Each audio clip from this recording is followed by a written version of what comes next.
არ კიდია რუსებს ეს ხელისუფლება არის რუსების შექმნილი და რუსების მოყვანილი.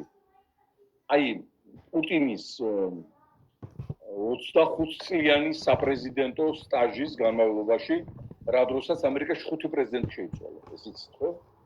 ყველაზე წარმატებული სპეცოპერაცია, აი უკრაინაში ხო დაარქვეს სპეციალური სამხედრო ოპერაცია. ყველაზე წარმატებული სპეციალური პოლიტიკური ოპერაცია, უხარჯო, უპრობლემო განახორციელა საქართველოში პუტინმა. ივანიშვილის მოყვანით პროდასავლური პროამერიკული ლოზუნგები. გახსოვთ ალბათ ივანიშვილი ნატო, ევროკავშირი, აბაჩემო გოგობიჭებო, დაუძახა ამ პროამერიკულ გრანტებზე გამოზრდილი უსუფაშვილი, ხიდაშელები, ზურაბიშვილები, ზაქარაიშვილები, ისინი რა ქვია, ნუ ვინც არიან ეს თელი ბრიაშკა, შეყარა საპარლამენტო სიებში, ჩააბარა მინისტრის პორტფელები, ალაშანია ხო ესენი, დაამშვიდა ამით ეს ამერიკელი, ევროპელი გულუბრყვილო პოლიტიკოსები, რბილად რო ვთქვათ, რომ თქვენი ვარ და საბოლოო ჯამში ჩაუტარა მილეთი. ეს ყველაფერი მოსკოვშია შემოწმებული. არ იფიქროთ, რომ ივანიშვილის დახავსებული, დაჩამიჩებული, დაჩერებული ტვინია ამის ის გამოდის კაც ორ სიტყვას ვერ აბა. ყონება ჩუნდია.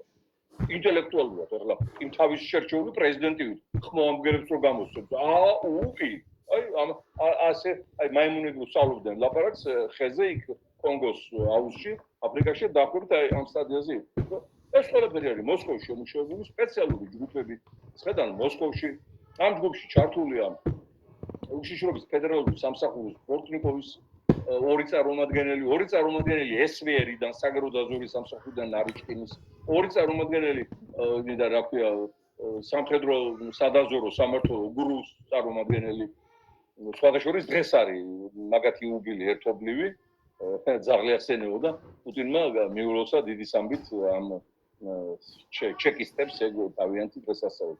ესენი არიან ჩართულნი და ისინი ეუბნებიან, ეხლა მე მიიღებთ კანონს არასამთავრობოების წინააღმდეგ, ეხლა მიიღებთ კანონს გრანტების აღზევაზე, ეხლა გამოვიტანთ კანონს იმ რა ქვია იმ სექსუალური უმცირესობების შესახებ, რომ თურმე ქართველ კაცებს ეცვლი გვაქვს, რომ გავთხოვდეთ და რო არა ივანიშვილი და პუტინი ყველა გავთხოვდებოდ. ეგენი არის ჩვენი ყარავულები. აი დაახლოებით აი ესეთი შეურაცხყოფა ქართული მამაკაცისთვის არ მიუყენებიათ აი მამათმავალ შახებსაც კი ირანში, რომელიც ბრომად ხავდა. ხო. დიახ. აი ეს ყველაფერი საკანონმდებლო საგარეო პოლიტიკა, აი როგორც კი გაუბრაზდება მოსკოვი ევროპას, მაკრონს, იმას გერმანიას, მერცს, იმას რა ქვია კირ სტარმერს, ბრიტანეთის პრემიერს, როგორც კი გაუბრაზდებიან მოსკოვში, ეგრევე გამოხდება ეს მონღოლების შთამომავალი, ეს პაპუაშვილი და იგივე ტექსტებით უთხრავს და ლანძღავს ევროპის ამ ქვეყნებს ამ ლიდერებს, იგივეს ამბობს ყობახი